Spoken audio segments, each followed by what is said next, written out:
Very good morning, my dear students. Students, in our previous lecture, we have discussed laws of limiting friction. Also, we have discussed activities to prove first two laws. Today, we will discuss the activity to prove the third law, that is to prove that limiting friction is independent of area of cross section in contact with other body. हम आज कौन सा law prove करेंगे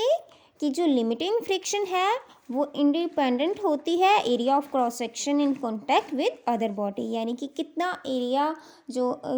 है वो कितने area में contact कर रही है दूसरे बॉडी के साथ, उससे वो इंडिपेंडेंट होती है, यानी पे उस पर वो डिपेंड नहीं करती लिमिटिंग फ्रिक्शन। ठीक है,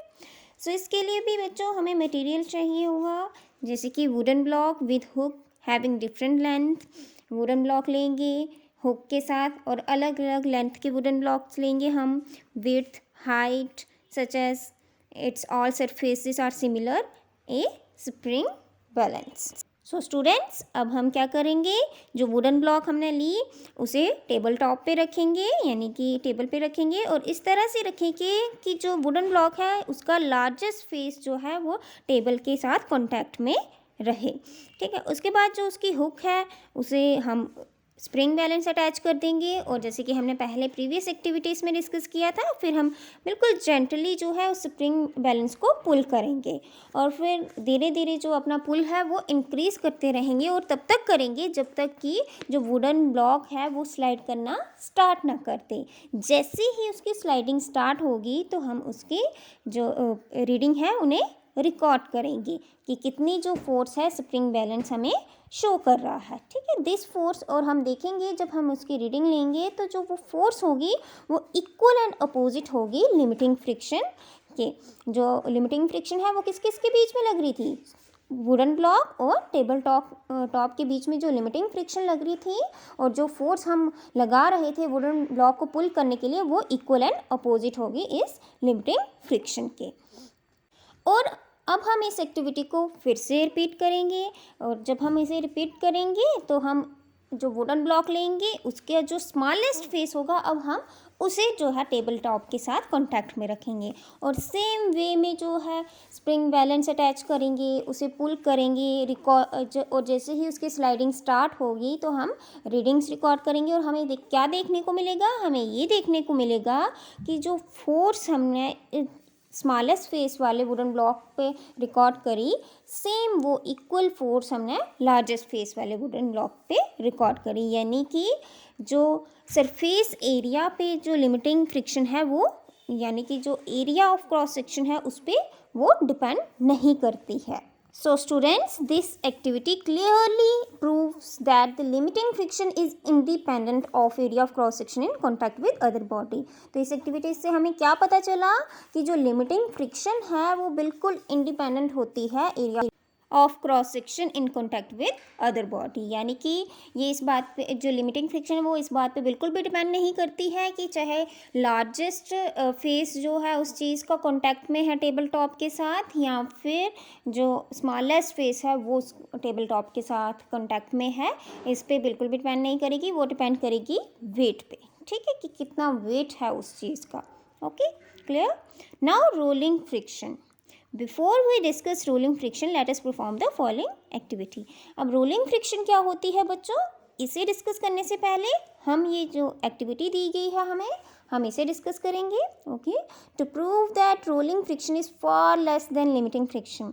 ये एक्टिविटी किसके लिए है, हम इस एक्टिविटी के ज़रिए ये प्रूव करेंगे कि जो रोलिंग फ्रिक्शन होती है वो बहुत बहुत कम होती है as compared to limiting friction. Okay, और बच्चों इस एक्टिविटी में भी वुडन ब्लॉक चाहिए जिसे हुक लगी हो, स्प्रिंग बैलेंस चाहिए और हमें 4 पेंसिल्स चाहिए with round surface. As you know pencils जो है राउंड में भी आती हैं, ठीक है, रेक्टेंगल में भी आती हैं, तो हमें राउंड राउंड सरफेस वाली पेंसिल चाहिए। तो इसका मेथड क्या है, सबसे पहले जो है सेम वैसे ही एक्टिविटीज़ परफॉर्म करेंगे जैसे हमने पहले करी कि वुडन ब्लॉक लेंगे, उसे हुक उसकी हुक को स्प्रिंग बैलेंस अटैच करेंगे, उसे पुल करेंगे, ठीक है, उस तरह से। और फिर हम क्या करेंगे, उसकी रीडिंग लिमिटिंग फ्रिक्शन जो है उसके निकालने के बाद अब हम क्या करेंगे, जो हमने 4 पेंसिल्स ली हैं उन्हें एक दूसरे के बिल्कुल पैरेलल रख देंगे, ठीक है, such that they are not at distance of about, और इससे एक दूसरे से कितनी दूरी पे रखेंगे, 2 सेंटीमीटर की दूरी पे, अबाउट 2 सेंटीमीटर की दूरी पे बिल्कुल पैरेलल रख देंगे चारों पेंसिल्स को। Over the pencils place the wooden block. अब जो है हम जो पेंसिल्स हमने चारों रखी उसके ऊपर वुडन ब्लॉक रखेंगे। पहले हमने सीधे वुडन ब्लॉक टेबल टॉप पे रख दिया था, अब हमने पहले पेंसिल्स रखनी है और फिर वुडन ब्लॉक उसके ऊपर रखना है।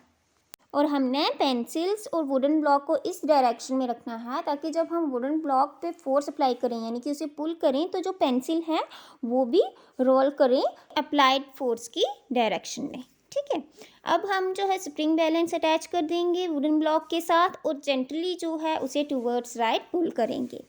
Till the wooden block just start sliding, और तब तक पुल अपना इंक्रीज करते रहेंगे जब जो वुडन ब्लॉक है वो स्लाइड करना स्टार्ट ना कर दे ओवर द पेंसिल्स, ओके। और बच्चों हमें क्या देखने को मिलेगा, हम ये नोटिस करेंगे कि जो फोर्स हमें अब लगी उसे पुल करने के लिए वो बहुत कम लगी एज़ कम्पेयर टू जब हमने वुडन ब्लॉक सिर्फ टेबल टॉप पे रखा था और उस टाइम पे हमने जो फोर्स लगाई थी उसे पुल करने के लिए उसके कंपैरिजन में बहुत कम लगी, ठीक है।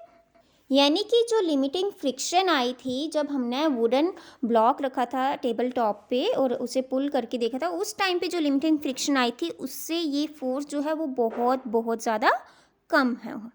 ठीक है। और ये this force of friction is called rolling friction, और यही जो फोर्स ऑफ फ्रिक्शन है इसी को हम कहते हैं रोलिंग फ्रिक्शन।